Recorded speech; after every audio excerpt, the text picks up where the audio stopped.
The United Kingdom's plan to send some asylum seekers to Rwanda has cleared a major hurdle. The unelected House of Lords dropped some proposed amendments and has cleared the way for the bill to become law. The parliamentary stalemate was broken just after midnight. The question is that motion A be agreed to. As many as are of that opinion will say content.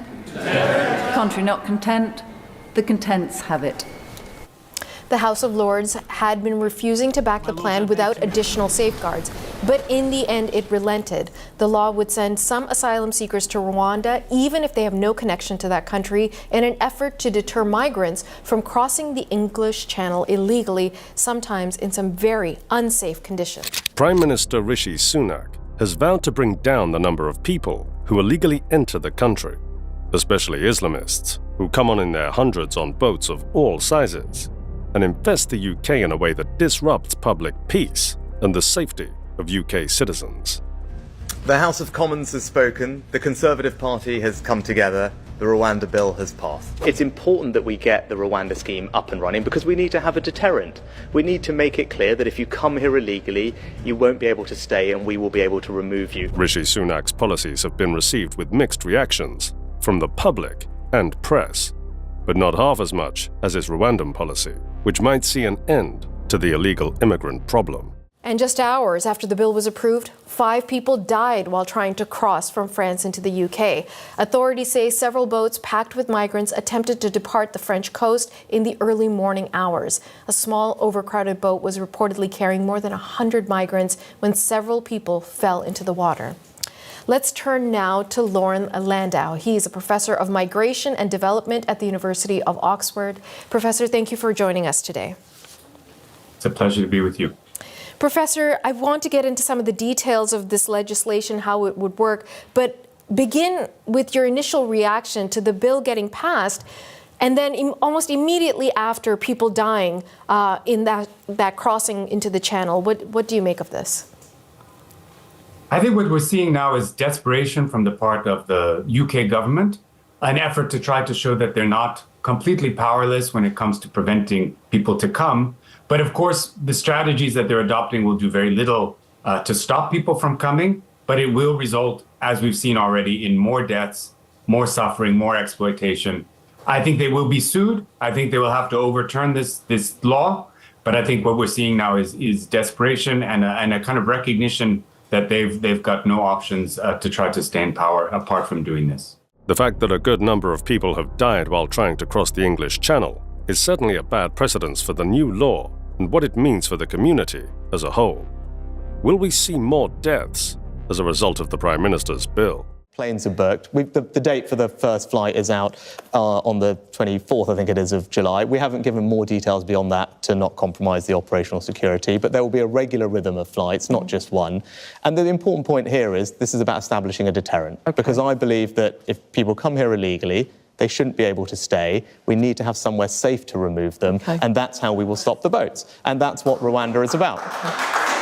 The British Indian has shown the utmost faith and confidence in his plan to plug the influx of illegal migrants. He's so sure of himself that it's almost infectious. But that begs the important question of whether this measure will even work. If you were so confident about getting these flights off in July, that this was the apex really of stopping the boats, why did you call an election before voters could actually see it was happening?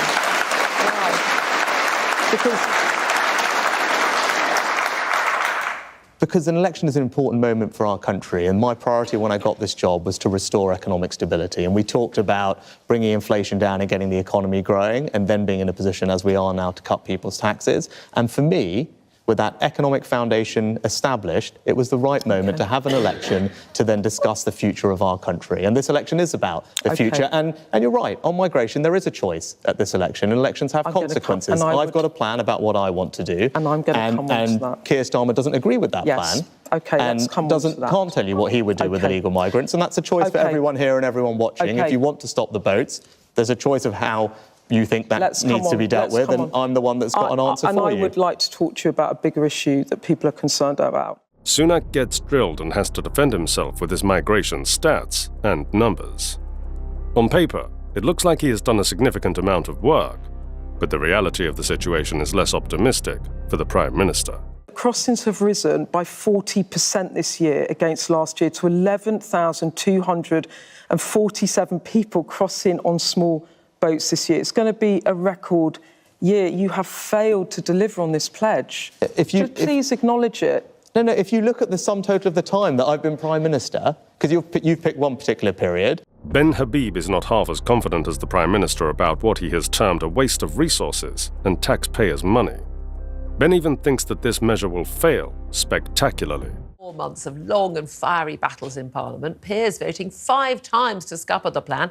Last night, the House of Lords finally gave in to the will of elected MPs in the Commons, and the government's flagship Rwanda bill will now finally become law. Well, after King Charles gives it his assent. Rishi Sunak said this morning that nothing would stand in the way of getting flights off to Rwanda. Oh, famous last words, Prime Minister. Joining me right now is co-deputy leader of Reform UK, Ben Habib. Good morning to you, Ben. Good morning, Julia. OK, a question I ask an awful lot of people. Do you think these flights will ever get off the ground, even one of them? And will it have any impact whatsoever on deterring people from getting on dinghies in Calais? Well, I'll take the second question first, if I may. I think it's easier to answer, which is that it won't, in my opinion.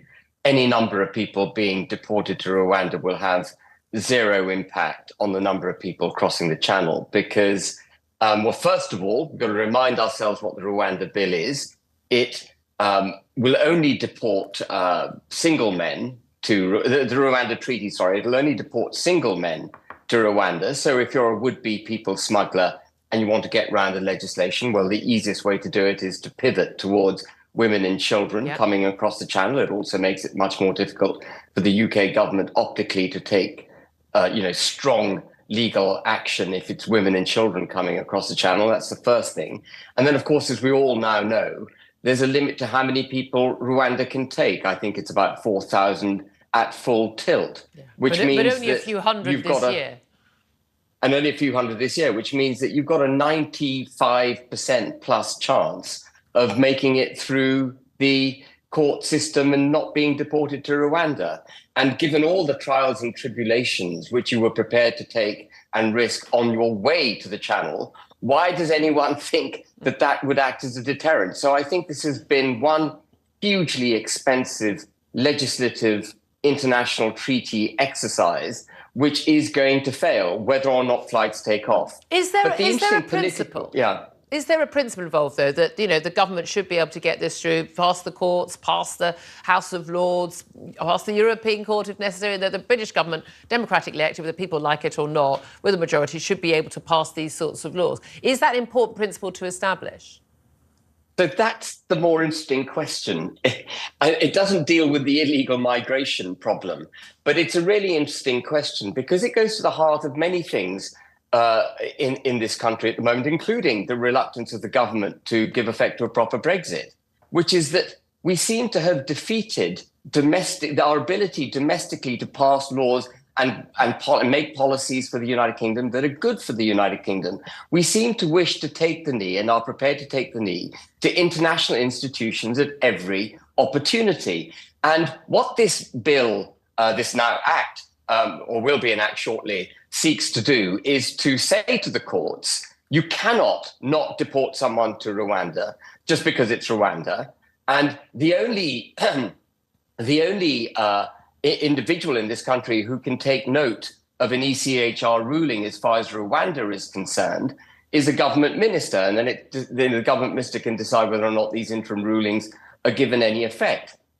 But, the proof of the pudding is going to be in the eating. And it'll be interesting to see whether government minister, Secretary of State, in this case, James Cleverly, will have the courage to ignore an ECHR ruling, given that so many Conservative Party MPs are pro-membership of the ECHR. That said, other European countries who are signatory to the European Convention and members of the European Court quite happily ignore European Court rulings all the time. France, Italy, Greece, Spain, all the time, routinely. But we've done something which is daft as brushes. Tony Blair elevated in our own domestic law the European Court of Human Rights to a superior position over the Supreme Court. The fact that some countries rejected the UK's bizarre requests is enough to tell you what the world thinks about the policy.